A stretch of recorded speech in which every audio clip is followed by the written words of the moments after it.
government of Bangladesh. So we gathered with a clear objective.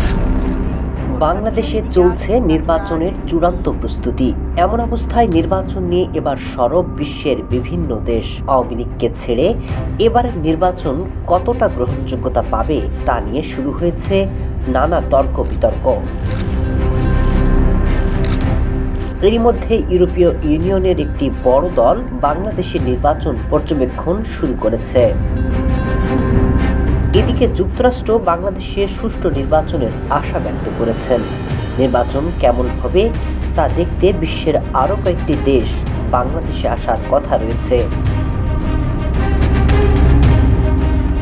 Sheikh হাসিনার পতনের পর থেকে বাংলাদেশ নিয়ে তেমন কথা বলেনি পুতিনের দেশ, তবে সেই বন্ধ মুখ মস্কো না খুলেই দিয়েছেন বার্তা।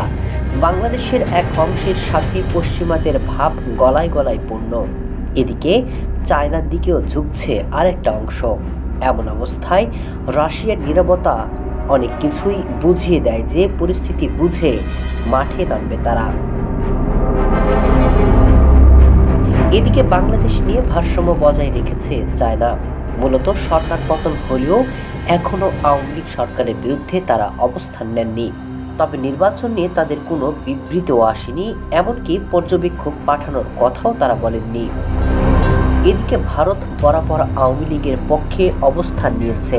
শেখ হাসিনার পতনের পর থেকেই তারা দেশে অন্তর্ভুক্তিমূলক নির্বাচন চেয়েছে। তার মানে আওয়ামী লীগকে নির্বাচনে তারা চায়। এমনকি এবারের নির্বাচনকে তারা যে স্বীকৃতি দিচ্ছে না তা স্পষ্ট।